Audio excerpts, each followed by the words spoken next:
शरत चंद्र चट्टोपाध्याय द्वारा लिखित उपन्यास चरित्रहीन। आइए सुनते हैं इस उपन्यास का भाग 15 है। संध्या को 5:30 बजे लकड़ी के कारखाने से छुट्टी पाने पर दिवाकर अराकान की एक सड़क पर जा रहा है।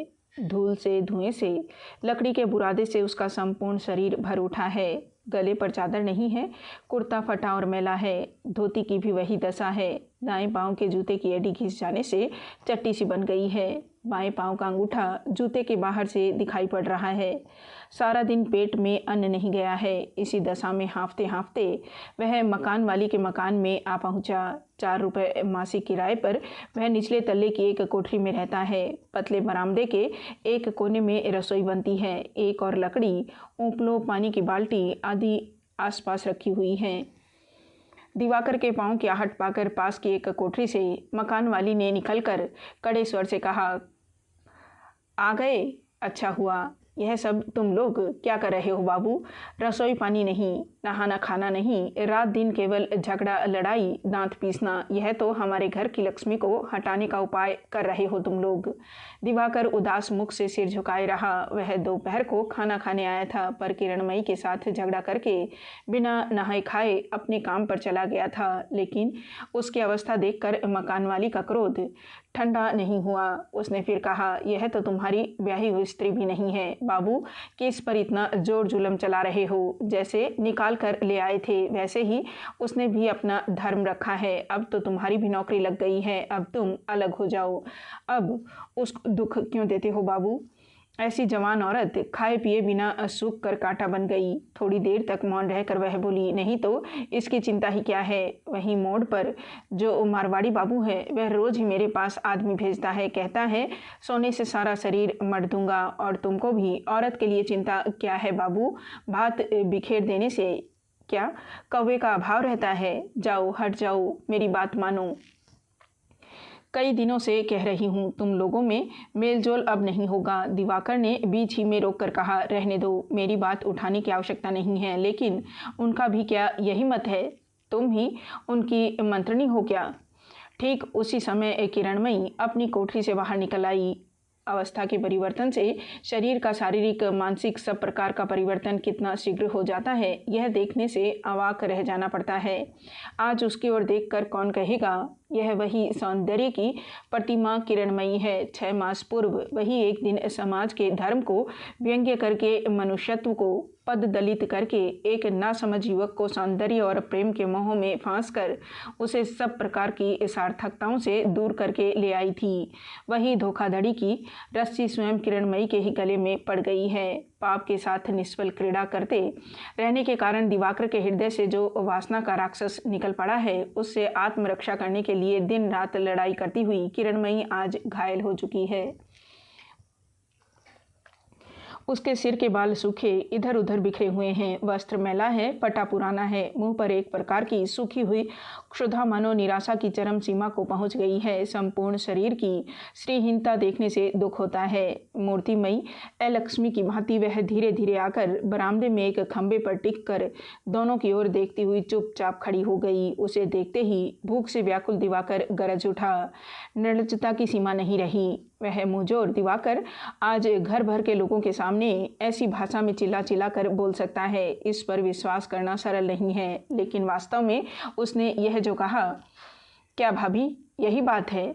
अब मारवाड़ी, मुसलमान, बर्मी, मद्रासी, इनकी ही आवश्यकता है क्या? ओह, इसलिए दिन रात झगड़ा हो रहा है, इसलिए मैं आंखों का जहर हो गया हूँ। किरणमयी पहले तो जैसे कुछ समझ ही नहीं, इसी भाव से केवल उसकी ओर निहारती रही। लेकिन उसका उत्तर दिया मकान वाली ने। वह थोड़ा सा और आगे बढ़कर हाथ हिलाकर आंख मुंह मटकाकर बोली, यह क्यों न चाहेगी? बताओ, हम लोग तो गृहस्थी की कुलवधू हैं, नहीं कि एक आदमी को पकड़ कर बैठी रहेंगी। हम लोग हैं सुख के कबूतर, एकदम स्वतंत्र। जहाँ जिसके पास सुख मिलेगा, सोना दाना मिलेगा, उसके पास चली जाएंगी। इसमें लज्जा ही क्या और छिपाना क्यों? दिवाकर ने क्रोध से जलकर उसको धमका कर कहा, तो चुप रह मौगी, जिससे पूछ रहा हूँ वही बोले। इस बार मकान वाली बारूद की तरह भभक उठी। मरने को तैयार सी होकर बोली, मेरे ही मकान में रहकर मुझे ही मौगी कह रहा है, निकल जा मेरे मकान से। दिवाकर भी क्रुद्ध हो उठा। 6 महीने पूर्व अपने बहुत बड़े दुस्वप्न में भी संभवतः यह कल्पना करना संभव न होता कि वह एक अछूत गणिका द्वारा इतना अपमानित होने के बाद भी कमर कसकर तू मैं कहकर झगड़ा कर सकता है। लेकिन वह तो अब उपेंद्र सुरबाला के स्नेहपूर्ण आदर प्यार से पोषित होने वाला दिवाकर रह नहीं गया है, इसलिए वह भी नेत्र लाल करके गरज उठा, क्या मुझे निकाल जाने को कहती है? क्या तू किराया नहीं लेती? मकान वाली ने भी वैसे ही गरज कर कहा। वाह, बड़ा आया है किराया देने वाला, तुझे धिक्कार है, तुझे तो गले में डालने को भी रस्सी नहीं जुटती रे। कहती हूँ निकल, नहीं तो झाड़ू मारकर निकाल दूंगी। अच्छा, निकलवा रहा हूँ, कहकर दिवाकर ने दांत पीसकर पागल की भांति दौड़कर किरणमयी को धक्का लगा दिया। सारा दिन भूख प्यास से थकी किरणमयी उस धक्के को संभाल न सकी। पहले तो वह रंग की एक खाली बाल्टी पर जा गिरी, फिर वहां से लुढ़क कर ऊपरों की दौरी पर मुंह के बल जा गिरी। उन्मत्त दिवाकर बोला, जा निकल जा, कौन है तेरा मारवाड़ी, दूर हो। यह कहकर वह घर के अंदर घुस गया। मकान वाली भयंकर रूप से चिल्ला उठी। कारखाने में अभी लौटने वाले मजदूरों का दल हाथ मुंह की कालिख धो रहा था। चिल्लाहट से चौंक कर हाथ का साबुन फेंक कर वे दौड़ पड़े। मकान वाली ननक्कार कर पुकार मचाने लगी, बहू को मार डाला रे, इस बदमाश छोकरे को तुम लोग मारते मारते निकाल बाहर करो, फिर मेरे घर में न आने पाए। मकान वाली के कहने पर ये लोग कमरे में घुसने को ज्यों ही तैयार हुए त्यों ही किरणमयी माथे का घूंघट खींचकर उठकर बैठ गई और दृढ़ स्वर से बोली, झगड़ा वगड़ा किसके घर में नहीं होता, मेरे शरीर पर हाथ लगा है तो तुम लोगों का क्या, तुम लोग अपने घर जाओ। यह कहकर वह तुरंत उठ खड़ी हुई और कमरे में जाकर किवाड़ बंद कर लिए। बल विक्रम दिखाने का सुयोग खोकर लोग उदास मन से लौट गए। मकान वाली बाहर खड़ी होकर गाल पर हाथ रखकर बोली, विचित्र बात है। दरवाज़ा बंद करके किरणमयी ने दिया सलाई से बत्ती जलाई। लकड़ी का घर चौड़ा न रहने पर भी लंबा था। एक और मूंद से बनी चारपाई पर दिवाकर का बिछौना है, दूसरी ओर काठ के फर्श पर किरणमयी का बिछौना लपेटा हुआ है। पाँव की ओर कुछ मिट्टी के बर्तन एक और ऊपर एक करके रखे हुए हैं और उसी कोने में लकड़ी के कहरे पर रसों की हांडी, कढ़ाई, कलछू आदि रखे हुए हैं। यही उनकी गृहस्थी के सामान हैं। बत्ती जलाकर किरणमयी दरवाजे के पास फर्श पर स्थिर होकर बैठ गई। किसी के मुंह से कोई बात न निकली। चारपाई पर दिवाकर सिर झुकाए चुपचाप बैठा था। इसी प्रकार बड़ी देर तक दोनों मौन बैठे रहे। फिर धीरे धीरे उठकर किरणमयी आकर सामने खड़ी होकर सहज भाव से बोली, हांडी में भात रखा है, परोस देती हूँ, चलो खा लो। दिवाकर ने रुंधे गले से कहा, नहीं। उसके गले के स्वर से जान पड़ा कि वह अब तक रो रहा था। किरणमयी ने कहा, नहीं। क्यों? सारा दिन तुमने कुछ खाया नहीं, आज न खाने पर भी कल तो खाना ही होगा। खाने पहनने में क्रोध करने से काम नहीं चलता, मैं भात परोस देती हूँ। दिवाकर उत्तर तक न दे सका। लज्जा तथा पश्चाताप से वह जल रहा था। सचमुच ही वह किरणमयी को प्यार करता था। यहाँ आने के बाद से बहुत दिनों तक बाहर के लोगों के जानने पर भी अंदर ही अंदर बहुत ही गुप्त रूप से दोनों के बीच आसक्ति और विरक्ति का जो संग्राम प्रतिदिन चल रहा था, उसका प्रत्येक आघात दिवाकर चुपचाप सह रहा था। कुछ दिनों से यह लड़ाई प्रकट और अत्यंत घोर हो जाने पर भी ऐसी उत्तेजना बहुत बार हुई थी, लेकिन अब से पूर्व किसी दिन उसने इस प्रकार आत्मविस्मृत होकर पाश्विक आचरण नहीं किया था। वास्तव में किसी कारण से, किसी भी अत्याचार के कारण वह किरणमयी के शरीर पर हाथ उठा सकता है और सचमुच ही उसने अभी अभी उठा दिया है। इसे वह अब तक ठीक प्रकार से मन में समझ नहीं पा रहा था। इसलिए कमरे में घुसकर वह स्वप्नाविष्ट की भांति बिछोने पर आ बैठा था। लेकिन थोड़ी ही देर बाद जब किरणमयी ने अपनी सभी लांछनाओं को झाड़ फेंक कर मकान में लोगों के आक्रमण और उत्पीड़न से उसे बचा लिया और कमरे में घुसकर अंदर से किवाड़ बंद कर दिया, तब उसको होश आ गया। किरणमयी का अनुरोध समाप्त भी नहीं हुआ था कि लहरें जिस प्रकार पहाड़ की जड़ पर टकराती हैं, उसी प्रकार उस रमणी के पांव पर मुंह के बल गिर कर उच्छ्वसित आवेग से वह रो उठा। बोला, मैं पशु हूँ, मुझे क्षमा कर दो भाभी। किरणमयी ने निर्विकार स्तब्ध रहकर पहले की ही भांति सहज कंठ से कहा, केवल तुम्हारा ही दोष नहीं है, मनुष्य मात्र को ही ये सब काम पशु बना देते हैं। मुझे भी पशु बना देने में एक तिल भी कसर नहीं रखी है बबुआ। दिवाकर ने जोर से सिर हिलाकर कहा, नहीं नहीं, और किसी की बात से मुझे मतलब नहीं है भाभी, लेकिन मेरे आज के इस आचरण का प्रायश्चित कैसे होगा, मुझे बता दो, मैं वही करूँगा। किरणमयी ने कहा, इसमें अपराध ही क्या है, क्या सुना नहीं है? क्रोध में मनुष्य की हत्या तक कर डालता है। तुमने तो केवल धक्का लगा दिया है। मैंने क्या अपराध नहीं किया, सब दोष क्या केवल तुम्हारा ही है। लेकिन जाने दो इन बातों को, सभी अभागियों को आज अंत हो जाएगा। इससे भविष्य में तुमको भी आवश्यकता न पड़ेगी, मुझे भी नहीं। अब जाओ, हाथ मुंह धोकर खाने बैठ जाओ, मैं खड़ी भी नहीं रह सकती। दिवाकर धीरे धीरे उठ बैठा। किरणमयी के कंठ स्वर से वह समझ गया कि वह और बातें करना भी नहीं चाहती। सारा दिन उपवास करने के बाद दिवाकर खाना खाकर बाहर मुँह धोने गया। उसके मन की ग्लानि भी घटती जा रही थी। मुँह धोकर प्रसन्न चित्त से एक कमरे में आकर कुछ आश्चर्य में पड़कर उसने देखा किरणमयी ने उसका बिछौना समेट कर नीचे रख दिया है। उसने पूछा, नीचे क्यों उतार दिया? किरणमयी ने अविचलित स्वर से कहा, पहले बताने से संभवतः तुम्हारा खाना नहीं होता, इसलिए नहीं कहा। आज से हम लोगों को फिर कभी भेंट मुलाकात नहीं करनी होगी। बहुत रात नहीं हुई है, आज काली बाड़ी में जाकर सो रहो। कल सुविधा के अनुसार एक डेरा ढूंढ लेना, और यदि इस देश में न रहना चाहो तो परसों स्टीमर छूटेगा, मैं रुपया दे दूंगी, घर लौट जाना। सारांश यह है कि तुम्हारी जो इच्छा हो वही करो, मेरे साथ अब तुम्हारा कोई संबंध न रहेगा। दिवाकर हतबुद्धि की भांति सुनता जा रहा था। उसको जान पड़ रहा था कि किरणमयी का ममताहीन एक एक शब्द मानो पत्थर के टुकड़ों की भांति उन दोनों के बीच सदा के लिए एक अभेद्य दीवार खड़ी कर रहा है। उसकी बातें समाप्त होने पर उसने कहा, और तुम? मेरी बात सुनने से तुमको कुछ भी लाभ नहीं, फिर भी यदि इस देश में रहोगे तो कल परसों तक सुन ही लोगे। दिवाकर ने कहा, तो मकान वाली की बात ही सच है, वही गंवार मारवाड़ी? किरणमयी ने कड़े स्वर से उत्तर दिया, हो सकता है, लेकिन और जो कुछ भी हो तुम्हारे कंधे पर निर्भर होकर नीचे के मार्ग में उतर पड़ी थी, इसलिए उसकी अंतिम सीमा तक तुम्हारे ही आश्रय में उतरना पड़े तो यह ज़रूरी नहीं है। मेरी तबीयत ठीक नहीं है, अब सोने जाती हूँ, और तुम व्यर्थ देर मत करो, कल सवेरे तुम्हारी चीज़ें तुम्हारे पास भेज दूंगी। दिवाकर ने कहा, इतनी जल्दी? आज रात को मुझे यहाँ रहने न दोगी? नहीं। दिवाकर ने थोड़ी देर तक रुक के रहकर कहा, तो क्या केवल मेरा सर्वनाश करने के लिए ही मुझे इस विपत्ति में खींच लाई थी? किसी दिन तुमने प्यार भी नहीं किया? किरणमयी ने कहा, नहीं, लेकिन तुम्हारी नहीं, एक और मनुष्य का सर्वनाश कर रही हूँ।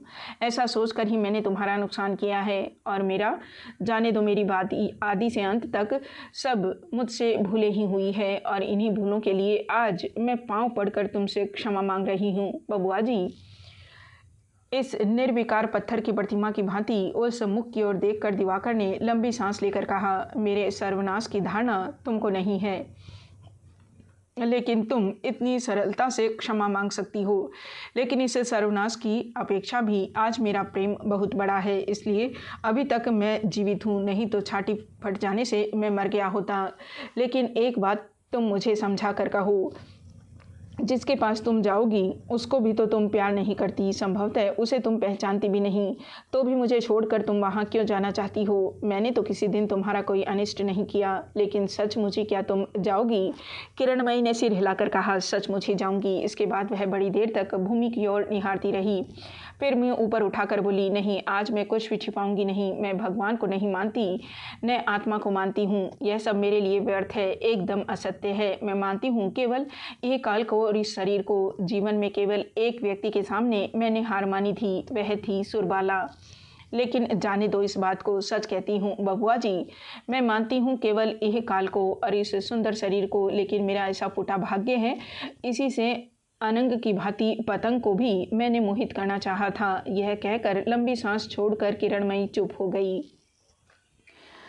2 क्षण चुप रहकर उसने मानो सहसा जाग कर कहा, उसके बाद एक दिन, जिस दिन सचमुच ही मैंने प्यार किया बबुआ, उसी दिन मैं जान गई क्यों मेरा सारा शरीर इतने दिनों तक इसके लिए उत्कंठित होकर प्रतीक्षा कर रहा था। दिवाकर ने व्यग्र होकर कहा, किसके लिए भाभी? किरणमयी हंसकर मानो अपने मन में ही कहने लगी, मैंने सोचा था मेरे इस प्रेम की तुलना संभवतः तुम्हारे स्वर्ग में भी नहीं है, लेकिन वह स्वर्ग टिक न सका। उस दिन महाभारत की कहानियों के विषय में जिस स्त्री से मैं हार आई थी, फिर उसी से हार मान लेनी पड़ी। प्रेम के द्वंद्व में भी सिर झुकाकर मैं चली आई। मोह का नशा हट गया। मैंने स्पष्ट देख लिया कि उसको सौंदर्य के भुलावे में टालने का सामर्थ्य मुझ में नहीं है। दिवाकर को एक बार ऐसा जान पड़ा कि उसका निविड़ अंधकार मानो स्वच्छ होता चला जा रहा है। किरणमयी कहने लगी, उस स्त्री से एक विषय सीखने का मुझे लोभ हुआ था, वह था अपने पति को प्यार करना। संभवतः मैं सीख भी सकती थी, लेकिन ऐसा फूटा भाग्य है कि वह मार्ग भी 2 दिनों में बंद हो गया। अच्छी बात है। तुमने क्या पूछा था बबुआ? तुमको मैं प्यार क्यों नहीं करती? प्यार तो किया था अवश्य, लेकिन मैं उम्र में बड़ी हूँ, इसलिए जिस दिन तुम्हारे उपेन भैया मेरे हाथ में तुमको सौंप गए थे, उसी दिन से मैंने तुमको छोटे भाई की तरह प्यार किया था। इसलिए तो 6 महीने से अपनी ही छलना से मैं क्षत विक्षत हो रही हूँ। तुम्हारी आंखों की भूख से, तुम्हारे मुंह की प्रार्थना से मेरा सारा शरीर घृणा से, लज्जा से कांप उठता है। इसे क्या तुम एक दिन भी समझ नहीं सके? बबुआ जाओ, अब तुम हट जाओ। मुझे पाप पुण्य, स्वर्ग नरक कुछ भी न रहे, लेकिन इस शरीर पर तुम्हारी लोलुप दृष्टि मैं अब सह नहीं सकती। यह कहकर उसने बिछौना उठाकर दिवाकर के सामने फेंक दिया और बोली, अब तुम पर मेरा विश्वास नहीं रहा। मेरा एक और छोटा भाई आज भी जीवित है। उसी सतीश का मुंह देखकर मुझे तुमसे आत्मरक्षा करनी पड़ेगी। तुम जाओ। दिवाकर फिर दोबारा कुछ न कहकर बिछौना उठाकर बाहर के अंधकार में विलीन हो गया। सवेरे किरणमयी थके अलसाए शरीर से काम कर रही थी। कामनी मकान वाली आकर दरवाजे के सामने खड़ी होकर खूब हंसकर बोली, चला गया छोकरा, आफत दूर हुई। कल तो मुझे मारने को ही तैयार हो गया था। अरे तेरा काम है औरत रखना। बकरों से यदि जौ भर दवरी चल सकती तो लोग बैल क्यों पालते? किरणमयी ने पूछा। किसने कहा कि वह चला गया? मकान वाली ने हंसकर आंखें मटकाकर कहा, लो अब नखरा करने की आवश्यकता नहीं है। किसने कहा? मैं हूँ मकान वाली। मुझसे कहेगा कौन? मैंने अपने कानों से सुना है। नहीं तो क्या इतने दिनों तक मैं यह मकान रख सकती थी? किस समय इसे 5 भूत मिलकर खा गए होते? यह क्या तुम जानती हो? किरणमयी चुपचाप घर का काम करने लगी। उत्तर न पाकर मकान वाली स्वयं कहने लगी, मैं तो इतने दिनों से कह रही थी कि बहू कि निकाल बाहर करो इस आफत को। यह नहीं रहने दो। कहाँ जाएगा? अरे कहाँ जाएगा यह मैं क्या जानूँ? इतना सोचने रहने से तो काम नहीं चलता। खाओ, पहनो, सुगंधित तेल लगाओ, सोना दाना शरीर पर चढ़ाओ, साथ ही साथ मौज उड़ाओ। ऐसा करोगी नहीं तो देश की दुनिया से बाहर यह कैसा दलिद्र प्रेम करना है बेटी? किरणमयी ने केवल एक बार मुंह पर उठाकर अपनी आंखें झुका ली। मकान वाली ने समझा कि उसकी बहुदर्शिता की उपदेशावली काम कर रही है। और यह क्या बेटी, तुम्हारा प्रेम करने का समय है। अभी तो चढ़ी जवानी है। इस समय तो दोनों हाथ से लूटोगी। इसके बाद 2 पैसे हाथ में रखकर चैन से बैठना। उम्र चढ़ जाने पर प्रेम करना तुमको मना कौन करता है? हाथ में पैसे रहने पर क्या छोकड़ों का अभाव रहेगा? कितने चाहिए? तब तो दोनों पांव एकत्र करके उठ न सकोगी। किरणमयी अन्यमनस्क थी। क्या पता सभी बातें उसके कानों में पहुंची या नहीं, लेकिन उसने कोई बात नहीं कही। मकान वाली को अपने घर का काम धंधा करना था, इसलिए वह देर न कर सकने के कारण दोपहर को फिर आने को कहकर चली गई। इस मकान में रहने वाले प्राय सभी कारखाने में नौकरी करते हैं। सवेरे काम पर जाते हैं, दोपहर को खाने की छुट्टी मिलने पर घर चले आते हैं और स्नान भोजन करके फिर काम पर चले जाते हैं। संध्या के कुछ ही पूर्व उन्हें छुट्टी मिलती है। आज भी सवेरे उनके काम पर चले जाने पर 2-2:30 बजे के बाद मकान वाली आकर फिर दरवाजे के पास ही खड़ी हो गई। मधुर कंठ से उसने कहा, खाना पीना हो गया बहू? क्या रसोई बनी थी? किरणमयी ने आज चूल्हे में आग तक नहीं जलाई थी। मकान वाली के पूछने पर बोली, हाँ हो गया है, आओ बैठो।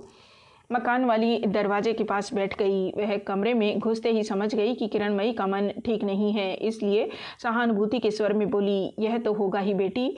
2 दिन मन खराब रहेगा। एक पशु पक्षी को पालने पोसने से मन कैसा उदास हो जाता है, और यह तो आदमी है। वैसे भी हो 6-7 महीने तक उसके साथ घर गृहस्थी भी तो चलानी पड़ी। यह दशा 2-4 दिन ही रहेगी, फिर तो कोई नाम तक नहीं लेता बहू। आंखों से बहुत सी ऐसी घटनाएं मैंने देखी है। किरणमयी ने बरबस हंसकर कहा, यह तो सच ही है। मकान वाली ने आंखें मुंह नचाकर कहा, सच नहीं है? तुम ही बताओ ना बेटी, क्या सच नहीं है? फिर नया आदमी आए, नए ढंग से आमोद प्रमोद करो, बस सब ठीक हो जाएगा। क्या कहती हो? यही बात है ना? किरणमयी ने सिर हिलाकर सम्मति तो अवश्य प्रकट कर दी, लेकिन इस प्रकार इच्छा के विरुद्ध उसके वार्तालाप से उसका चित्त उद्भ्रांत होता जा रहा था। एकाएक मकान वाली ने आंखें मुंह सिकोड़कर कंठ स्वर को धीमा करके कहा, अच्छी बात स्मरण पड़ गई बहू। उस गंवार मनुष्य के पास तो मैंने सवेरे ही खबर भेज दी थी। उससे तो अब सहा नहीं जाता। कहता है लोग काम पर चले जाएंगे तो दोपहर को ही आऊँगा। कौन जाने वह इसी समय न आ जा। किरणमयी ने भयभीत होकर कहा। यहाँ क्यों? मकान वाली ने इस बात को अत्यंत कौतुकजनक समझकर बनावटी क्रोध दिखाकर कहा। मर जा छोकरी, बहन आएगा तो क्या तू वहाँ जाएगी? तेरी बातें सुनने से तो हंसते हंसते पेट की अंतड़ी तक टूट जाती है। यह कहकर सूखी हंसी की छटा से लुढ़क कर बिल्कुल ही किरणमयी के ऊपर जा गिरी। किरणमयी ने कोई बात नहीं कही, केवल थोड़ा सा सरक कर बैठ गई। मकान वाली ने आत्मीयता के आवेश में आज पहल उसे तू कहकर संबोधन किया था, लेकिन सखित्व का यह अत्यंत घनिष्ठता बढ़ाने वाला संभाषण इस नीच औरत के मुंह से निकलकर किरणमयी के हृदय के भीतर जाकर एकदम तीर की भांति बिध गया। उसके हृदय में आज भी जो महिमा मूर्छित की भांति पड़ी हुई थी, वह एक शब्द के आघात से उसकी नींद टूट गई और क्षण भर में भद्र कुलवधू की लुप्त मर्यादा उसके मन में प्रदीप्त हो उठी, लेकिन फिर भी अपने को संभाल कर चुप रही। मकान वाली ने इस पर कुछ भी ध्यान नहीं दिया। वह अपनी ही झक में कहने लगी, तू देख लेना बहू, 6 महीने में यदि मैं तेरा भाग्य न पलट दूं तो मेरा नाम कामनी मकान वाली नहीं। तू केवल मेरे कहने के अनुसार चलना, मैं और कुछ भी नहीं चाहती। किरणमयी को ज्ञात हुआ मानो यह स्त्री उसके कानों की समस्त स्नायु शिराओं को जलती हुई सनसी से खींच कर निकाल रही है, लेकिन मना करने की बात उसके मुंह से नहीं निकली। केवल चुपचाप वह सुनती रही। मकान वाली ने कहा, गंवार मारवाड़ी है, 2 पैसे पास हैं, जोश में आ गया है, दोनों हाथों से दुख ले, उसके बाद वह कमबख्त चला जाए भाड़ में। और कितने ही आप हंसेंगे, तूने इस प्रकार अपने को बना रखा है, नहीं तो तेरा रूप क्या साधारण रूप है बहू। उस समय बाहरी बरामदे में किसी के टूटे गले से पुकार कर आवाज़ आई, मकान वाली अब तो जाती हूँ, कहकर मकान वाली जाने लगी। लेकिन किरणमयी ने दोनों हाथ बढ़ाकर उसका आंचल जोर से पकड़कर कहा, नहीं नहीं, यहाँ किसी प्रकार भी नहीं, इस कमरे में कोई भी आने न पाए। मकान वाली ने हतबुद्धि होकर कहा, क्यों, कोई है यहाँ? किरणमयी ने कहा, कोई रहे या न रहे, यहाँ नहीं, किसी प्रकार भी नहीं। आगंतुक का पद क्रमशः निकट आने लगा। मकान वाली ने कहा, तू तो अब किसी की कुलवंती बहू नहीं है, लोग तेरे घर में आएंगे बैठेंगे, इसमें डर किसका है? सुनूं तो तू है वेश्या। किरणमयी चिल्ला उठी, क्या हूँ मैं वेश्या हूँ? उसको जान पड़ा जैसे आग की धारा उसके पैरों के तलवे से उठकर उसके मस्तक को छेदती हुई बाहर निकल गई। उसकी लाल आंखें और तीव्र कंठ स्वर से मकान वाली ने विस्मित होकर चिढ़कर कहा, वह नहीं तो और क्या, नखरा देखने से शरीर जलने लगता है। अब हम लोग जो हैं तुम भी वही हो। भला आदमी आ रहा है, ले घर में बैठा। इस भले आदमी से मकान वाली पहले ही रुपया ले चुकी थी और भी कुछ पाने की आशा कर रही थी। भला आदमी दरवाजे के निकट खड़ा हो गया और दांत निकालकर हंसकर बोला, क्यों मकान वाली, सब ठीक है?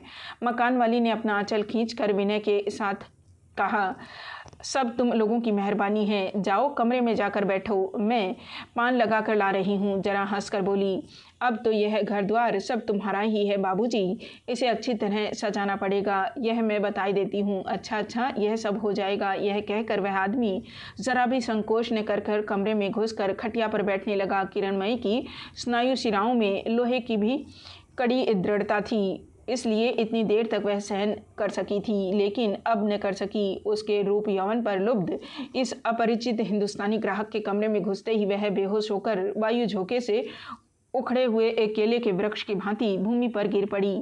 वह मनुष्य चौंक कर देखने लगा और इस आकस्मिक विपत्ति के आने से हतबुद्धि सा हो गया। मकान वाली की चिल्लाहट से मकान की सभी स्त्रियों की कच्ची नींद टूट गई। तुरंत ही वे दौड़ कर चली आई और कोई जल लाकर, कोई पंखा लाकर उस अभाग्नि की शुश्रूषा करने में लग गई और मकान वाली दरवाजे पर बैठकर ऊंचे स्वर से लगातार घोषणा करने लगी कि इस मकान में उसने अपने बाल पका दिए, लेकिन आज तक इस तरह के नखरे और ढोंग न सीख सकी। आज तक भी नागर को देखकर दांत लगाने की युक्ति उसने नहीं सीखी। एकाएक इस दुर्घटना के बीच फिर एक नई गड़बड़ी सुनाई पड़ी। खबर मिली कि मुख्य द्वार पर कोई एक नया बाबू आया है और दिवाकर तथा भाभी कहकर बड़ा शोरगुल मचा रहा है। नौकर से मकान वाली इस आगंतुक बाबू का विशेष परिचय पूछ रही थी। उसी समय एक लंबे शरीर का पुरुष एक बहुत बड़ा चमड़े का बैग हाथ में लिए सामने आकर गंभीर रूप से पुकार उठा, भाभी। उसके दाएं हाथ की ने एक हीरे की अंगूठी सूर्य की किरणों से चमक उठी। मकान वाली ने आदर के साथ खड़ी होकर पूछा, किसको खोज रहे हैं? दिवाकर यहाँ रहता है। मकान वाली ने कहा, नहीं, मेरी भाभी किरणमयी 21 कमरे में रहती है। मकान वाली के साथ ही साथ और भी 2-4 स्त्रियां गर्दन बढ़ाकर देख रही थी। उनमें से किसी ने कहा, वही तो मूर्छित होकर पड़ी हुई है जी। मूर्छित हुई है? कहाँ देखूं? कहकर आगंतुक सज्जन भीड़ को ढेलकर कमरे में जा पहुंचा। बेहोश किरणमयी उस समय भी भूमि पर पड़ी हुई थी। सारा शरीर पसीने से तर हो रहा है, आंखें मुंदी है, चेहरा पीला पड़ गया है, बाल भीगे बिखरे हुए हैं, शरीर का कपड़ा खिसक गया है। आगंतुक था सतीश। उसकी दृष्टि उस हिंदुस्तानी पर जा पड़ी। इस समय वह पास आकर टकटकी लगाए किरणमयी को देख रहा था। सतीश ने विस्मित और अत्यंत क्रुद्ध होकर पूछा, ए तू कौन है? उसकी ओर से मकान वाली ने उत्तर दिया, आहा, ये तो हमारे मारवाड़ी बाबू हैं। वही तो। लेकिन परिचय देना समाप्त होने के पूर्व ही सतीश ने उस व्यक्ति को दरवाज़ा दिखाकर कहा, बाहर जाओ, मारवाड़ी के पास रुपए हैं। यह है नवीन प्रेमी। विशेषतः इतनी स्त्रियों के सामने वह हीन भी नहीं हो सकता, इसलिए साहस के साथ उसने कहा, क्यों? असहिष्णु सतीश ने तख्ते की फर्श पर जोर से पैर पटक कर धमका कर कहा, बाहर जाओ उल्लू। सब लोगों के साथ मकान वाली तक चौंक उठी और फिर कुछ न कहकर मारवाड़ी बाहर चला गया।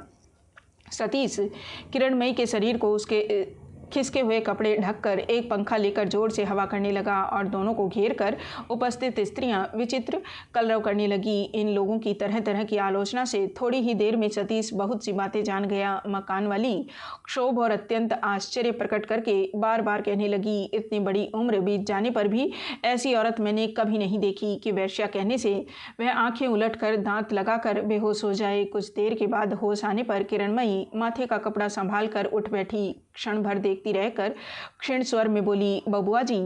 सतीश ने प्रणाम करके पाँव की धूली सिर पर चढ़ाकर कहा, हाँ भाभी, मैं ही हूँ। लेकिन बात क्या है बताओ तो। जैसा पहनावा है वैसा ही घर द्वार है, वैसी ही शरीर की शोभा है। कौन कहेगा कि यही है सतीश की दीदी?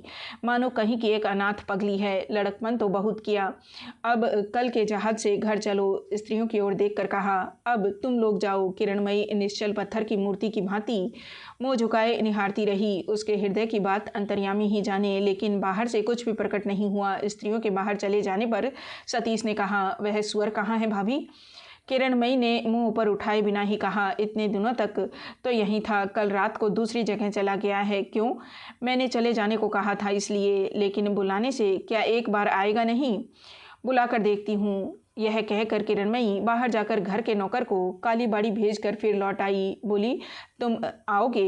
यह बात मेरे लिए स्वप्न से भी बाहर की बात थी बबुआ। सतीश ने कहा, मेरा आना क्या मेरे लिए भी स्वप्न से अतीत की बात नहीं है भाभी? यह तो है ही, कहकर किरणमयी फिर गर्दन झुकाए बैठी रही। उसको बहुत सी बातें जानने की आवश्यकता थी। सतीश अपने घर की दासी से पता लगा कर आया है, यह समझना कठिन नहीं है, लेकिन एकाएक इतने दिनों के बाद पता लगाकर लौटा ले जाने के लिए इतनी दूर आने का यथार्थ कारण अनुमान करना सचमुच ही कठिन था। लेकिन आने का कारण सतीश ने स्वयं ही प्रकट कर दिया। बोला, कल जहाज छूटेगा, मैं तुम लोगों को लिवा ले जाने के लिए आया हूँ भाभी। किरणमयी ने मुँह पर उठाकर कहा, उपेन बाबू ने भेजा है। बहुत अच्छा, दिवाकर को ले जाओ। मैं प्रार्थना करती हूँ वह चला जाए तो अच्छा है। सतीश ने कहा, केवल दूसरों की आज्ञा पूरी करने के लिए ही इतनी दूर नहीं आया हूँ, अपनी ओर से भी मुझे इसकी आवश्यकता है। सोचती हो तो फिर इतने दिनों के बाद क्यों मुझे पता ही नहीं मिलता था। इसके बाद बाबूजी मर गए, स्वयं मैं भी जाने वाला ही था, संभवतः कभी भेंट ही न होती। किरणमयी ने मुंह ऊपर उठाकर देखा। उनकी दोनों आंखों से संसार का समस्त स्नेह मानो सतीश के शरीर पर बरस पड़ा। क्षण भर के बाद वह करुण कंठ से बोली, मैं किसके पास जाऊंगी बबुआ? मेरा अपना कौन है? मेरे पास चलोगी भाभी? मैं हूँ, लेकिन मुझे आश्रय देना क्या अच्छा होगा? सतीश ने कहा, तुमको स्मरण नहीं है भाभी, बहुत दिन पूर्व इस भले बुरे का सदा के लिए निश्चय हो चुका था। जिस दिन तुमने छोटा भाई कहकर पुकारा था, यदि तुमने कोई अन्याय किया होगा तो उसका उत्तर तुम दोगी, लेकिन मेरी जवाबदेही यही है कि मैं तुम्हारा छोटा भाई हूँ, तुम्हारा विचार करने का मुझे अधिकार नहीं है। ये बात सुनकर किरणमयी का मन करने लगा कि कहीं भागकर एक बार जी भर कर रो ले, लेकिन अपने को संभाल कर कहा, लेकिन बबुआ, समाज तो है। सतीश ने बीच में रोककर कहा, नहीं है। जिसके पास रुपया है, उसके शरीर में बल है, उसके विरुद्ध समाज नहीं रह सकता। ये दोनों वस्तुएं मुझे कुछ परिमाण में मिल गई हैं भाभी। उसकी बातें करने के ढंग से किरणमयी को हंसी आ गई। फिर कुछ मौन रहकर बोली, बबुआ, रुपया और शरीर के बल से तुम समाज को भले ही न मानो, लेकिन अपनी अश्रद्धा के साथ से इस पापिष्ठा को बचाओगे किस प्रकार? सतीश आवेग के साथ बोल उठा, मैंने लिखना पढ़ना नहीं सीखा है, मैं हूँ गंवार मूर्ख आदमी भाभी, इतने तर्कों का उत्तर भी मैं नहीं दे सकता। इतनी छानबीन करके भले बुरे का हिसाब भी मैं करना नहीं जानता। और यह क्या सतयुग है कि दुनिया भर के लोग उपेन भैया की भांति युधिष्ठिर बन जाएंगे। यह तो है कलिकाल। अन्याय कुकर्म तो लोग करेंगे ही, इनका लेखा जोखा लिख कर कौन बैठा हुआ है। मेरा विचार उल्टा है, उसे चाहे तुम अच्छा कहो या बुरा कहो भाभी, मैं देखता हूँ कि कौन क्या काम करता है। हारान भैया की मृत्यु के समय तुम्हारी वह पति सेवा तो मैंने अपनी आंखों से देखी थी, वही तुम अब असती हो जाओगी, इस बात पर मैं मर जाने पर भी विश्वास न करूँगा। चाहे जो कुछ भी हो, मैं तुमको लेकर ही जाऊंगा। बीमारी ने मुझे जरा सुस्त तो अवश्य करना दिया है, फिर भी इस मोहल्ले के लोगों में सामर्थ्य नहीं है कि तुमको सहायता देकर मेरे हाथ से तुम्हें छीन ले। कल तुमको कंधे पर उठाकर मैं जहाज पर अवश्य चढ़ाऊंगा, चाहे तुम कितनी ही आपत्ति क्यों न करो। किरणमयी हंस पड़ी। अपराध की समस्त कालिमा धूल के साथ मिट गई। सरल स्निग्ध हंसी की छटा से समूचा मुंह खिल उठा। क्षण भर के लिए जान पड़ा मानो कोई भी निंदनीय कार्य उसने नहीं किया, केवल रुष्ट होकर 2 दिन के लिए ससुराल से अपने मैके चली आई थी। स्नेह में देवर लौटा ले जाने के लिए प्रार्थना कर रहा है। उसी समय किवाड़ के बाहर से पुकार कर दिवाकर कमरे में आया। उसने कहा, मुझे तुमने बुलाया था। यह कहने के साथ ही खटिया पर उसकी दृष्टि पड़ी। वह इस प्रकार चौंक पड़ा मानो भूत देखने से कोई चौंक पड़ता है। बाहर के उजाले से कमरे के अंधकार में प्रवेश करके उसने पहले सतीश को नहीं देखा था। अब पहचान कर उसका चेहरा पीला पड़ गया। सतीश ने हंसकर कहा, मैं उपेन भैया नहीं हूँ, सतीश भैया हूँ, कुकर्मों का राजा। बैठ, उपेन भैया का परवाना लेकर आया हूँ। कल प्रातः ही 6:30 बजे के पहला जहाज छूटेगा, स्मरण रखना। दिवाकर वहीं बैठ गया। दोनों घुटनों के बीच मुंह छिपाकर बड़ी देर के बाद उसने कहा, मैं न जाऊँगा सतीश भैया। सतीश ने कहा, तेरी मिट्टी जाएगी, उपेन भैया की आज्ञा है, जीवित या मृत, विद्रोही दिवाकर का सिर चाहिए ही। दिवाकर ने कहा, तो उसका सिर ही ले जाना सतीश भैया, उसे मैं सवेरे 6 बजे के भीतर ही लाकर दे दूंगा। सतीश ने एक प्रकार की आवाज़ निकालकर कहा, अरे बाप रे, लड़के का क्रोध तो देखो, लेकिन तू जाएगा क्यों नहीं? दिवाकर ने कहा, तुम क्या पागल हो सतीश भैया? संसार में क्या मुझे कोई हक है जिसके पास मैं अब जाकर सिर ऊंचा करके खड़ा हो सकूं? सतीश ने कहा, ठीक है, सिर ऊंचा करने में आपत्ति हो तो झुकाकर ही खड़ा रहना, लेकिन तुझे जाना तो होगा ही। अरे तूने ऐसा कौन सा बहुत बुरा काम किया है कि लज्जा से मरता जा रहा है? इतने ही दिनों में जो सब विचित्र कर्म मैंने कर डाले, वहाँ चलकर उन सब का हाल सुन लेना। पंचमकार तभी सब, भूत सिद्धि, वैताल सिद्धि, इन सब का नाम तुमने सुना है कभी? ले चल उपेन भैया। अब वही उपेन भैया नहीं हैं। हम 5 आदमियों ने मिलकर उनको एक तरह से ठीक बना दिया है। भाभी, जो कुछ ले चलना है ले लो, मैं टिकट खरीदने जा रहा हूँ। उसकी अंतिम बात किरणमयी के कानों में खटक गई। उसने पूछा, ठीक बना देने का क्या अर्थ है बबुआ? सतीश ने हंसकर कहा, चलने पर ही तुम देख सकोगी भाभी। उसकी सूखी हंसी को लक्ष्य कर क्षण भर मौन रहकर किरणमयी ने कहा, लेकिन मैंने तो तुमको कह दिया बबुआ, मैं न जा सकूंगी। दिवाकर ने भी दृढ़ स्वर से कहा, मैं भी किसी प्रकार नहीं जाऊंगा सतीश भैया, तुम झूठ मूठ मेरे लिए रुपया नष्ट मत करो। सतीश उठने जा रहा था, हताश भाव से बैठ गया। उपेंद्र की बीमारी की बात अब तक उसने छिपा रखी थी, लेकिन अब छिपा रखना संभव नहीं रहा। उसने कहा, मैं बड़े गर्व के साथ कह आया हूँ कि उन लोगों को लाऊंगा ही। मेरी बात तुम लोग भले ही न रखो, लेकिन उन्होंने क्या तुम लोगों के प्रति कोई ऐसा बड़ा अपराध किया है कि उनको यह कष्ट तुम लोगों को देना पड़ेगा? मेरे अकेले लौट जाने से उनको कितना दुख होगा, यह तो मैं अपनी आंखों से ही देख आया हूँ। दिवाकर, ऐसा अधर्म मत कर रे, तुझे देखने के लिए ही उनका प्राण अभी अटका हुआ है, नहीं तो बहुत पहले ही चला गया होता। दोनों सुनने वाले एक ही साथ धीरे से चीख उठे। सतीश कहने लगा, इसी माह के अंत में यक्ष्मा रोग से जब पशु भाभी स्वर्ग को सिधार गई, तभी समझ गया कि उपेन भैया भी चले जाएंगे, लेकिन उनके जाने की इतनी शीघ्रता है, यह बात हम लोगों में से कोई भी नहीं जानता था। वे बराबर से ही काम करते रहे और कम बातें करते हैं। स्वर्ग का रथ बिल्कुल ही दरवाजे पर न आने तक उन्होंने यह भी खबर नहीं दी। उनका सब कुछ तैयार है, तुझे डर नहीं है रे दिवाकर, निर्भय होकर तू चल। हमारे वह उपेन भैया अब नहीं हैं, अब सहस्रों अपराधों को भी वह अपराध नहीं मानते, केवल मुस्कुराते रहते हैं। छी छी, इस धूल बालू पर इस प्रकार तुम मत लौटो भाभी। अच्छा, हम लोग बाहर जा रहे हैं, तुम लेटो, उठो मत। यह कहकर झटपट उठकर सतीश उसके पाँव को जोर से छूकर ही समझ गया कि किरणमयी बेहोश होकर पड़ी हुई है, स्वेच्छा से भूमि पर लेटी हुई नहीं है। सतीश और दिवाकर दोनों ही एक दूसरे की मुंह की ओर निहारते स्तब्ध भाव से खड़े रहे। कुछ देर बाद सतीश ने धीरे से कहा, ठीक यही भय था मुझे दिवाकर, मैं जानता था कि यह खबर वे सह न सकेंगी। दिवाकर ने चकित होकर सतीश के मुंह की ओर देखा। सतीश ने आश्चर्य में पड़कर कहा, इतने निकट रहकर भी तुझे मालूम नहीं हुआ दिवाकर, और भय होता है कि संभवतः भाभी को मार डालने के लिए ही ले जा रहा हूँ, लेकिन तो भी ले जाना ही पड़ेगा। इस संसार में दो आदमी इस शोक को सह न सकेंगे, लेकिन एक तो स्वर्ग में है और दूसरी, लेकिन जा तू पानी ले आ दिवाकर, मैं हवा करता हूँ। यह क्या रे, तू कुछ बोलता क्यों नहीं? एकाएक दिवाकर सिर से पैर तक कांप उठा। दूसरे ही क्षण वह अचेतन किरणमयी के पैरों पर औंधा होकर कहने लगा, मैं सब समझ गया हूँ भाभी, तुम मेरी पूजनीय गुरुजन हो, तो फिर क्यों इतने दिन छिपाकर तुमने मुझे नरक में डुबोया? मैं इस महापाप से कैसे छुटकारा पाऊंगा भाभी? उपेंद्र ने कहा था, सावित्री, मेरी इन थोड़ी सी हड्डियों को गंगा जी में डाल देना बहन, बहुत सी ज्वालाओं से जल रहा हूँ, कुछ भी तो ठंडा हो सकूँगा। सावित्री को वह आजकल कभी तो तुम कभी तू जो भी मुंह से निकलता था वही कहकर पुकारते थे। सावित्री ने उनकी इस अंतिम इच्छा और अंतिम चिकित्सा के लिए कुछ दिन हुए कलकत्ता के जोड़ा सांको मोहल्ले में एक मकान किराए पर ले रखा था। आज संध्या के बाद वर्षा की एक झड़ी हो गई थी, पर आकाश के बादल फटे नहीं थे। उपेंद्र ने बहुत देर बाद अपनी थकी हुई दोनों आंखें खोलकर कहा, सामने की खिड़की तो जरा खोल दे बहन, उस बड़े तारे को एक बार देख लूं। सावित्री ने उसके माथे पर से रूखे बालों को धीरे धीरे हटाते हुए मृदु स्वर से कहा, शरीर में ठंडी हवा लगेगी भैया, लगने दो ना बहन, अब उससे मुझे भय क्या है? आज ही केवल उसको भय नहीं है, ऐसा नहीं, जिस दिन सुरबाला चली गई उसी दिन से नहीं है, लेकिन इसलिए सावित्री का भय तो दूर नहीं हुआ है।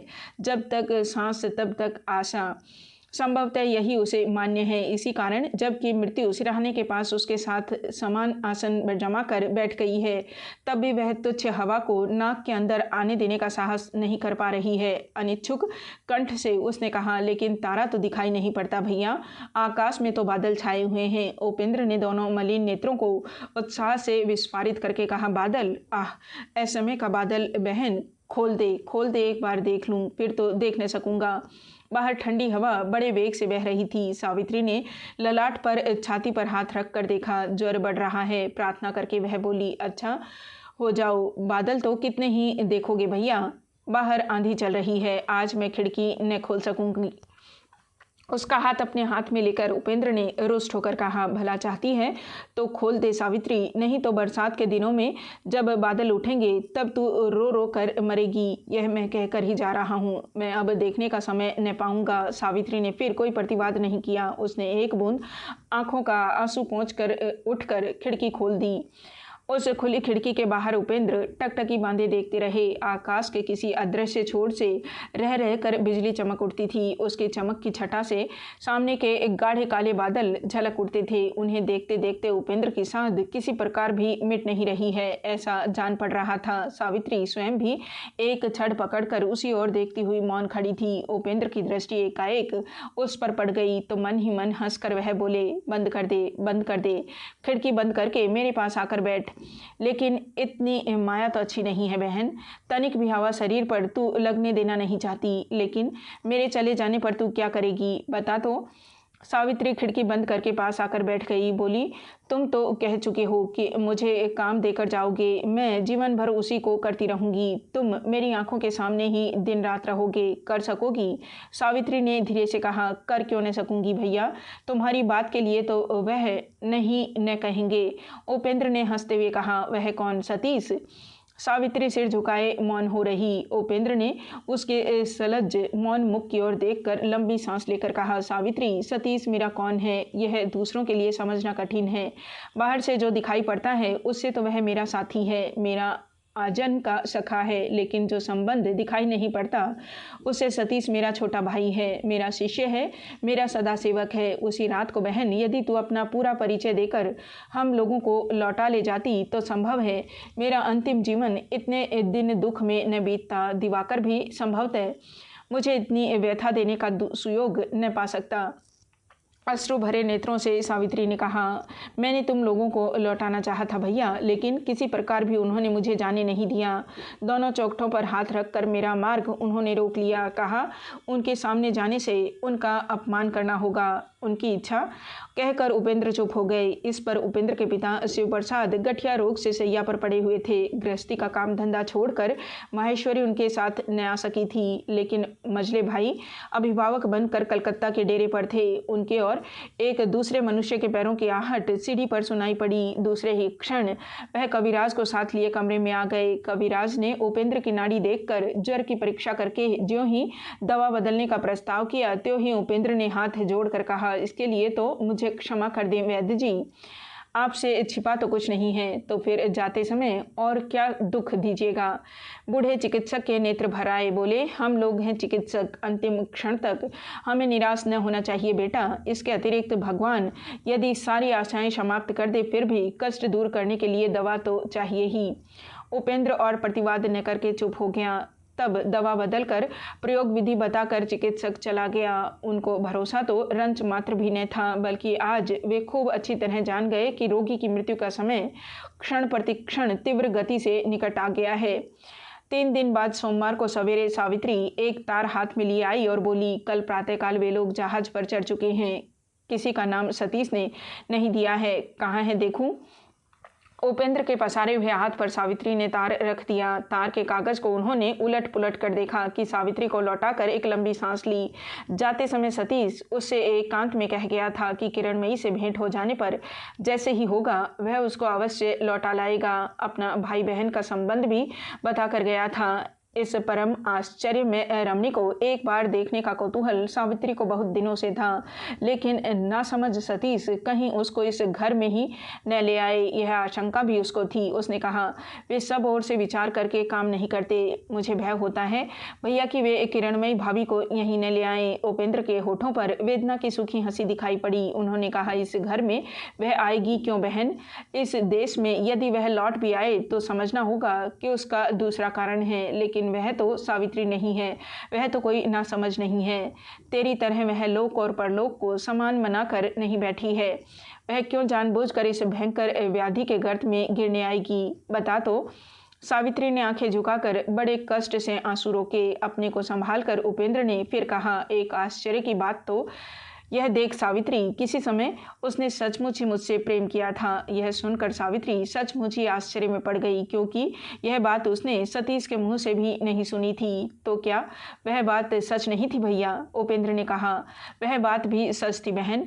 वह एक अद्भुत बात है। तुझे और सुरबाला को न जान लेने से मुझे ज्ञात होता कि ऐसी सेवा भी संभवतः और कोई स्त्री नहीं कर सकती। पति को इतना अधिक प्यार करना भी संभवतः किसी के सामर्थ्य में नहीं है।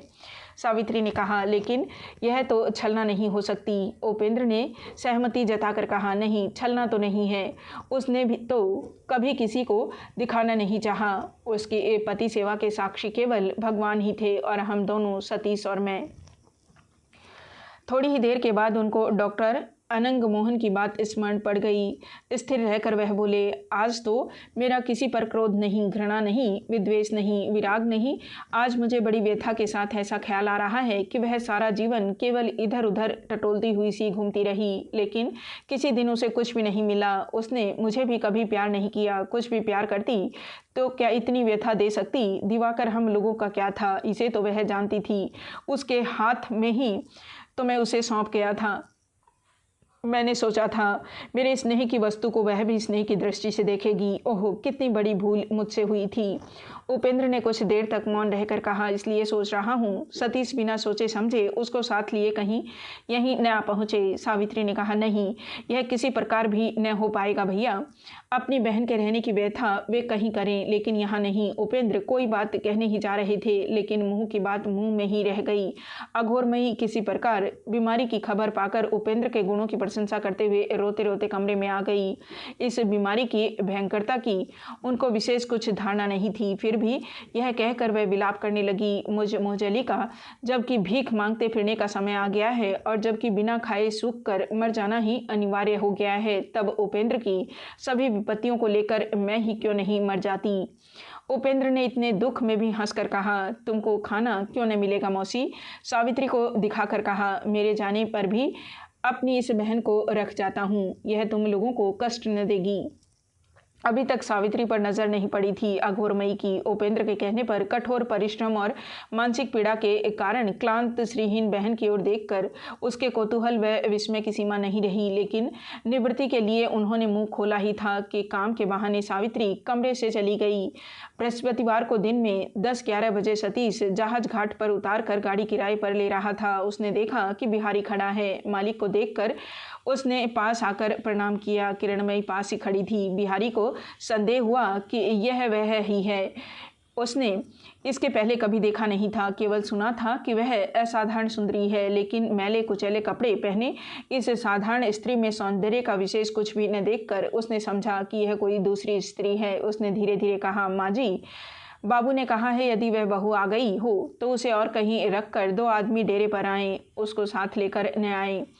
सतीश भूख प्यास और थकावट से यूं ही दुखी हो रहा था। बिहारी का यह अपमानजनक प्रस्ताव किरणमयी के मुंह पर ही सुनाकर वह जल उठा। बोला, क्यों? उनको पेड़ के नीचे छोड़कर हम लोग उनके घर जाएंगे, जाकर कह देंगे हम लोग वहां जाना नहीं चाहते। बिहारी का मुख उदास हो गया। किरणमयी ने निकट आकर रुखी हंसी हंसकर कहा, यह तो ठीक बात है बबुआ, इसमें रुष्ट होने की तो कोई बात ही नहीं है। अब बाबू कैसे हैं बिहारी? बिहारी के उत्तर देने के पूर्व ही सतीश ने और भी रुष्ट होकर कहा, तुझे किसने यह बात कहने के लिए भेजा है? सावित्री ने। देखता हूँ उसका दिमाग बहुत चढ़ गया है। सावित्री के प्रति इस कड़ी बात को सुनकर बिहारी ने व्यथित होकर किरणमयी के मुंह की ओर देखकर कहा, आप ठीक कह रही हैं माँ जी। बाबू बिना समझे ही क्रोध कर रहे हैं। इन सब बीमारियों में कोई भी क्या वहां जाना चाहेगा? उपेंद्र बाबू ने कल रात को सावित्री को बुलाकर स्वयं ही कहा था, डरने की बात नहीं है किरणमयी, मेरी बीमारी का नाम सुनकर इस मकान में ही क्यों, इस मोहल्ले में भी न आएगी। सावित्री की तरह सभी को मरने जीने। किरणमयी का मुख वेदना से एकदम विकृत हो गया। उसने कहा, यह बात क्या बाबू ने कही थी बिहारी? बिहारी सिर हिलाकर उत्साह से कोई बात कहने ही जा रहा था कि सतीश ने धमकाकर कहा, चुप रहे, अभागा कहीं का। धमकी खाकर बिहारी सहम गया। किरणमयी ने कहा, उस पर रुष्ट होने से क्या होगा बबुआ? उसके बाद बिहारी की ओर देखकर कहा, अपने बाबू से कहो भय की बात नहीं है, उनकी आज्ञा पाए बिना मैं वहां न आऊंगी। फिर सतीश ने कहा, बबुआ आज मुझे किसी होटल में रखकर क्या कोई छोटा सा मकान किराए पर नहीं मिल सकता? सतीश ने उत्तेजित होकर कहा, कलकत्ता शहर में मकान की क्या चिंता है भाभी, 1 घंटे में सब ठीक कर दूंगा। अरे दिवाकर, जरा जल्दी जल्दी चल, कहकर उसने किरणमयी को गाड़ी पर चढ़ा दिया और स्वयं कोच बक्स पर चढ़ बैठा। गाड़ी के चलने जाने पर क्षुब्ध और लज्जित बिहारी उदास मुख से धीरे धीरे मकान की ओर चला गया। सुविधा मिलते ही सावित्री भोर में झटपट गंगा जी में जाकर डुबकी लगा आती थी। सतीश के लौट आने के बाद इधर लगातार कई दिनों से वह प्रतिदिन ही गंगा स्नान करने जाती है। 4-5 दिन बाद एक दिन सवेरे स्नान पूजा करके उठते ही उसने देखा फाटक पर कुछ हल्ला गुल्ला मचा हुआ है। एक बूढ़े ब्राह्मण स्नान करने के बाद नामावली ओढ़े मंत्र जपते जपते घर जा रहे थे। कहीं से एक पगली ने आकर उनका मार्ग रोक दिया। कहीं छूकर गंगा स्नान का सब पुण्य वह मिट्टी में न मिला दे, इस भय से बूढ़े घबरा गए। पगली विनय के साथ अद्भुत प्रश्न कर रही थी, महाराज आप भगवान पर विश्वास करते हैं, उनको पुकारने से वे आते हैं, कैसे आप लोग उन्हें पुकारते हैं? मैं पुकार नहीं सकती, मुझे विश्वास क्यों नहीं होता? प्रत्युत्तर में ब्राह्मण छूत-छात के भय से संकुचित होकर कह रहे थे, देख अभी पहरेदार को पुकारता हूँ, राह छोड़ दे। 2-4 प्रौढ़ा स्त्रियां भी खड़ी होकर कौतुक से देख रही थी। उनमें से किसी ने कहा, यह पागल नहीं है, इसने रात भर शराब पी है। यह सुनकर पगली ने कातर होकर कहा, मैं भले घर की लड़की हूँ, मैं शराब नहीं पीती, वही तो मेरा घर है। मैं केवल तुम लोगों से हाथ जोड़कर पूछती हूँ, क्या सचमुच ही भगवान है? तुम लोग क्या उनका चिंतन कर सकती हो, उनकी भक्ति कर सकती हो? मैं क्यों नहीं कर सकती? मैं परसों से उनको कितना पुकार रही हूँ। यह कहते कहते उसकी दोनों आंखों से झरझर आंसू बहने लगे। सावित्री ने भी उसे पागल समझा, लेकिन फिर भी इस अपरिचिता उन्मादनी के अश्रु जल से भीगी हुई व्याकुल प्रार्थना उसके सैकड़ों दुखों को वेदना से परिपूर्ण हृदय पर मानो हाहाकार करके जा पड़ी और पल भर में उसकी भी दोनों आंखें आंसू से भर गई। पगली की दृष्टि एकाएक ईश्वर पड़ते ही बूढ़े को छोड़कर सावित्री के सामने आकर वह बोली, तुम भी तो संध्या वंदना करती हो, तुम मुझे बता सकती हो चारों ओर भीड़ हो रही है। देखकर सावित्री ने झट से उसका हाथ पकड़ लिया। ज्यों ही उसने उसका हाथ पकड़ लिया त्यों ही उसने चौंक कर कहा, आपने मुझे छू दिया। सावित्री ने कहा, इसमें कोई दोष नहीं है, आप मेरे घर चलिए, मार्ग में चलते चलते आपका उत्तर दूंगी। यह कहकर वह उस अभागिनी का हाथ पकड़े वह सड़क पर चल गई। दो एक बात कहते ही समझ गई कि यह स्त्री पागल नहीं है, लेकिन किसी और मन लगाए योग्य मन की अवस्था भी इसकी नहीं है। बातचीत के बीच में ही वह एकाएक बोल उठी, मैं भगवान से दिन रात प्रार्थना करती हूँ कि उसके प्रति मैंने अपराध किए हैं, इसलिए उनकी बीमारी मुझे देकर उनको अच्छा कर दे। अच्छा बहन, ऐसा क्या हो सकता है? उपवास करके दिन रात पुकारते रहने से क्या वास्तव में ही उनको दया आती है? तुम जानती हो। कहकर उसने तीव्र दृष्टि से सावित्री के मुंह की ओर देखा। सावित्री की समझ में नहीं आया कि उसका क्या उत्तर देना चाहिए। उसने कहा, जाती हूँ, गंगा स्नान करके आती हूँ, गंगा स्नान करने से बहुत पाप कट जाते हैं। कहकर उत्तर के लिए प्रतीक्षा न कर चली गई। सावित्री के नेत्रों से सावन की धारा की भांति आंसू की धारा बह रही थी। आज उसकी ही गोद पर उपेंद्र ने मृत्युशैया बिछा दी। दुबले पतले ठंडे पांव पर मुंह रख कर दिवाकर चुपचाप भीतर ही भीतर रोता हुआ अपने हृदय का सही दुख प्रकट कर रहा है। उसका परिताप, उसकी व्यथा अंतर्यामी के अतिरिक्त और कोई नहीं जान सकता। उसे और कौन जानेगा। उस और कमरे में माहेश्वरी भूमि पर पड़ी हुई करुण कंठ से रो रही है। इस घोर दुख से भरे शोक में केवल सतीश ही अकेला स्थिर भाव से बैठा हुआ है। आज प्रातःकाल से उपेंद्र के मुंह से रह रहकर रक्त गिर रहा है। हजार प्रयत्न करने पर भी उसे रोका न जा सका। सांस क्रम से भारी और तीव्र होती जा रही थी। उसी का दुस्सह कलेश सहकर उपेंद्र नेत्र बंद किए हुए चुपचाप पड़े हुए थे। एक बार नेत्र खोलकर सावित्री के मुंह की ओर देखकर उन्होंने अस्फुट स्वर से पूछा, रात कितनी है बहन? यह क्या बीतेगी नहीं? सावित्री ने आंचल के छोर से अपने होठों पर रक्त रेखा को पहुंचकर झुककर कहा, अब अधिक नहीं है भैया। क्या बहुत कष्ट हो रहा है? उपेंद्र ने कहा, नहीं बहन, सब कुछ जैसा होता है वैसा ही हो रहा है, अधिक क्यों होगा? जरा चुप रहकर उन्होंने इसी प्रकार कहा, सतीश भाभी का क्या पता नहीं लगा। आज 4 दिनों से किरणमयी एकदम लापता है। कलकत्ता पहुंचने के दिन ही सतीश पास ही एक मकान किराए पर लेकर एक नौकरानी रखकर सब आवश्यक प्रबंध के ठीक कराया था, लेकिन उपेंद्र की बीमारी बहुत बढ़ जाने से वह 2-3 दिनों तक स्वयं आकर खोज खबर न ले सका। 3 दिनों के बाद जाकर उसने देखा कि किरणमयी ने किसी वस्तु को छुआ तक नहीं है। नई हांडी खरीद कर वह जहाँ रखाया था वहाँ उसी अवस्था में पड़ी हुई है। चूल्हे में काली का दाग भी नहीं है। नौकरानी ने आकर कहा, काम किसका करूं बाबू? बहू उस दिन जो आई खिड़की की झड़ पकड़े राह की ओर निहारती हुई बैठी रही। फिर तो वह उठी ही नहीं, स्नान भी नहीं किया, मुँह में पानी तक भी नहीं डाला, बिछाया बिछोना पड़ा रहा, सोई भी नहीं। उसके बाद कल सवेरे से तो उसे देख भी नहीं रही हूँ। साज सामान को जो कुछ करना हो करो बाबू, मैं सूने घर में पहरा न दे सकूंगी। यह सुनकर सतीश माथे पर हाथ रखकर थोड़ी देर तक बैठा रहा। अंत में दासी के हाथ में और 5 रुपए देकर लौट आया। तभी से आदमी भेजकर पता लगाने में उसने त्रुटि नहीं की, लेकिन कुछ भी फल नहीं हुआ। सभी बातें उपेंद्र के कानों तक पहुंच चुकी थी। अत्यंत व्यथा के साथ बीच बीच में सावित्री के मन में यह बात उठ खड़ी होती थी कि उस दिन प्रातःकाल गंगा घाट पर उसने जिसे देखा था वही कहीं किरणमयी तो नहीं, लेकिन किरणमयी तो असाधारण सुंदरी है। उस पगली में भी सुंदरता थी, लेकिन उसे सुंदरी तो कहा नहीं जा सकता। लेकिन वह क्यों चली गई, कहाँ गई, किस लिए गई? उपेंद्र के उत्तर में सतीश ने सिर हिलाकर कहा, नहीं। फिर उन्होंने कोई प्रश्न नहीं किया और दूसरे ही क्षण वह तंद्रा से आच्छन्न हो गए। इस प्रकार से इस रात बीत गई। दिन में 10 बजे के लगभग फिर एक बार नेत्र खोलकर गौर से देखकर मानो पहचान कर वह क्षीण कंठ से बोले, यह कौन है? सरोजनी है। सरोजनी भूमि पर घुटनों के बल बैठकर बिछोने में मुंह छिपा कर रोने लगी। उपेंद्र ने धीरे धीरे दायां हाथ उठाकर उसके माथे पर रखकर कहा, तुम आ गई बहन, तुमको ही मैं मन ही मन ढूंढ रहा था, लेकिन किसी प्रकार भी स्मरण नहीं कर पा रहा था। आज न आने से संभवतः भेंट भी न होती। यह कहकर वह मानो कुछ देर तक कोई चिंता करने लगे। स्पष्ट ही ज्ञात हो गया कि अब सभी बातें स्मरण करने की शक्ति ही नहीं है। एकाएक मानो स्मरण बढ़ते ही उन्होंने पुकारा, सतीश कहाँ है रे? सतीश उस ओर की खिड़की पकड़े बाहर की ओर देखता हुआ चुपचाप खड़ा था। पास आने पर उपेंद्र ने कहा, तुम लोगों का ब्याह आंखों से देख जाने का समय नहीं मिला सतीश, लेकिन मेरी इस लक्ष्मी रूपणी बहन को तू कभी दुख नहीं देना। अपना हाथ एक बार दे तो रे। यह कहकर उन्होंने कंकाल सदृश हाथ को ऊपर उठाया। सावित्री के झुके मुंह की ओर देखकर क्षण भर के लिए सतीश की छाती धड़क उठी, लेकिन दूसरे ही क्षण उपेंद्र के कांपते हुए हाथ को अपने बलिष्ठ दाएं हाथ से पकड़ लिया। उपेंद्र ने मन ही मन जगत तारणी की बात स्मरण करके कहा, तू सरोजनी को तो जानता है, उसको मैंने वचन दिया था कि अपने सतीश भाई को मैं तुमको दूंगा। देखना रे, मेरे मर जाने के बाद कोई यह बात न कह सके कि तूने मेरी बात नहीं मानी। सतीश अपने आंसू रोक न सका, रोकर बोला, नहीं उपेंद्र भैया, कोई भी यह बात न कहेगा कि तुम्हारी बातों की अवज्ञा मैंने की है, लेकिन फिर भी बिछोने से तो काम न चलेगा।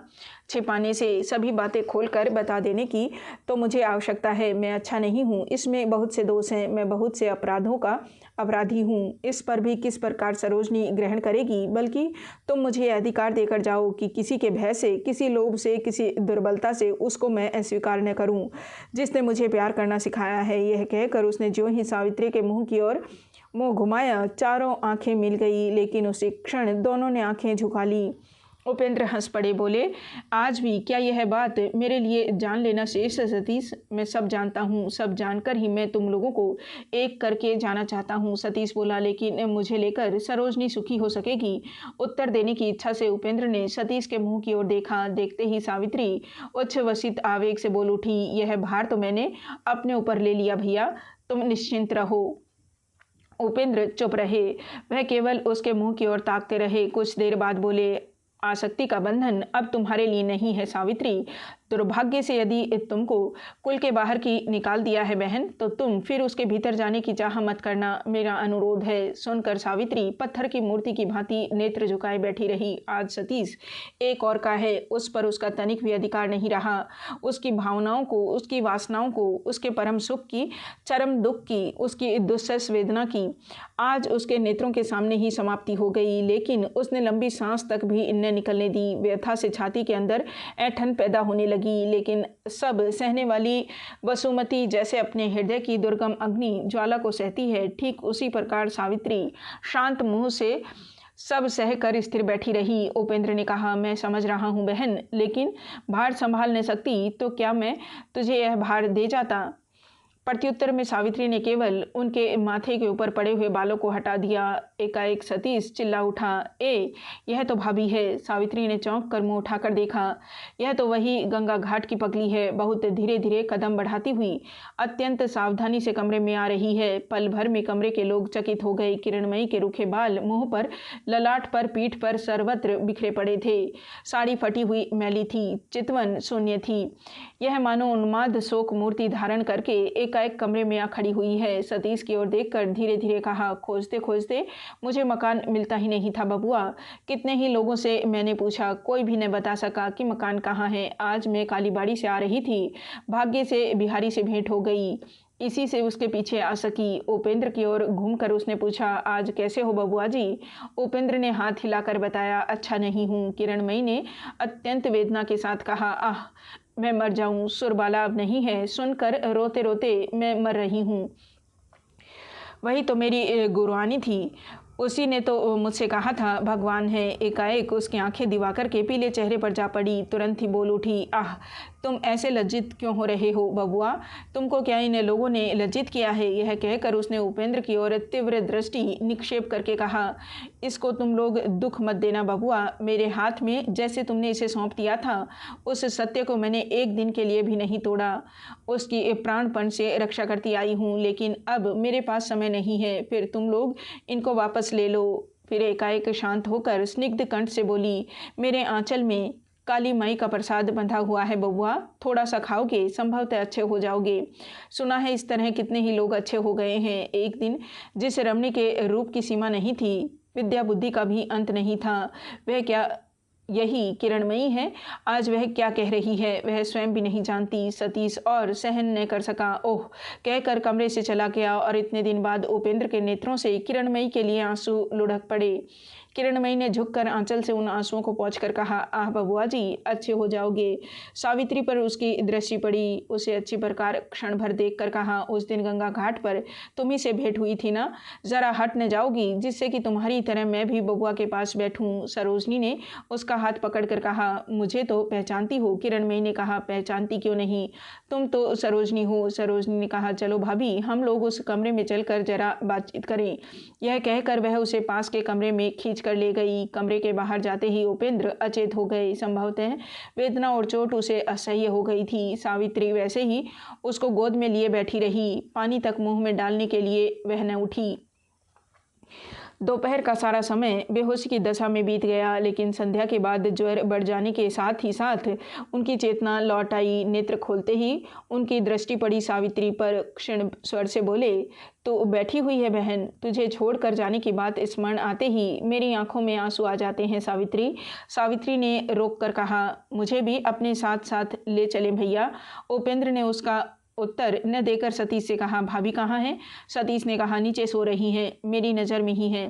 दृष्टि में ही बराबर रखना भाई, जितने दिनों में फिर उसका स्वभाव ठीक न हो जाए। लेकिन तुझे कोई भय नहीं है सतीश। उसके हृदय में कितना बड़ा आघात दुस्सह हो उठा है, उसे समझने की शक्ति हम लोगों में नहीं है। लेकिन वह आघात जितना ही प्रचंड क्यों न हो, वह इतनी बड़ी बुद्धि को चिर दिन आच्छन्न करके न रख सकेगा। सतीश बोला, यह तो मैं जानता हूँ उपेन भैया, फिर तुम्हारे दिवाकर का भी भार मैं ही लेता हूँ, यदि विश्वास करके तुम दे जाओ। प्रत्युत्तर में उपेंद्र हंसने की चेष्टा करके करवट बदल कर लेटे रहे। बहुत सी बातों ने, बहुत सी उत्तेजनाओं ने जीवन दीप के अंतिम बचे खुचे तेल को भी जलाकर समाप्त कर दिया।